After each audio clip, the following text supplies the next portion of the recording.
Du haut du Mont-Royal, l'un des plus beaux points de vue de la ville.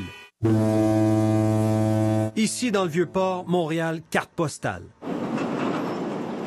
Le visage de la métropole change au quotidien. Le journaliste Hugo Jonca du bureau d'enquête surveille attentivement sur une base régulière les transactions immobilières. C'était en juin 2016, en plein boom des condos dans Griffintown. Il y a une transaction un jour qui attire mon attention, c'est celle d'Ibrahim Hissène Bourma. C'est le beau-frère du dictateur tchadien Idriss Déby. Lui, tout d'un coup, il achète plus de 3 millions de dollars de condos d'un coup. Une année complète d'enquête journalistique menée par Hugo Jonca et ses collègues pour apprendre que des dizaines de propriétés, particulièrement ici à Montréal, sont entre les mains des politiciens, des hauts gradés et des hommes d'affaires proches des régimes les plus corrompus d'Afrique. Ils investissent depuis des années dans l'immobilier québécois, presque toujours sans prendre d'hypothèque, ce qui ne semble pas avoir éveillé la curiosité des autorités. C'est des dizaines de propriétés, mais c'est une quinzaine de personnes, puis il y en a pour plus de 30 millions de dollars. Vous avez bien entendu autour de 35 millions de dollars de propriétés achetées au Québec par des individus qui, pour la plupart, ont fait l'objet d'enquêtes pour divers délits ou crimes financiers, soit dans leur pays d'origine, soit en Europe, où les procès sur la corruption de despotes africains se multiplient.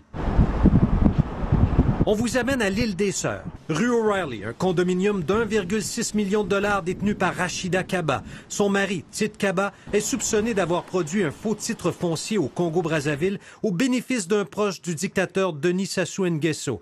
Le couple Kaba a transigé pour près de 4,5 millions de dollars en propriété depuis 2008 à Montréal et dans les Laurentides, mettant la main notamment sur cette somptueuse demeure de plus d'1 million de dollars à Piémont.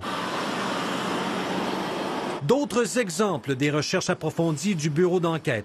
À Gatineau, 2 immeubles d'appartements détenus par Jean-Jacques Bouillard, un ministre congolais au cœur des pires systèmes de corruption d'Afrique. Il est parvenu à dépenser près d'1,5 million de dollars dans le secteur Elmer. Que l'amour de Dieu. Wilfrid Nguesso, fils de dictateur. Il est propriétaire de cette maison d'1,4 million dans Ville-Mont-Royal. La France vient de l'arrêter pour blanchiment de détournement de fonds publics.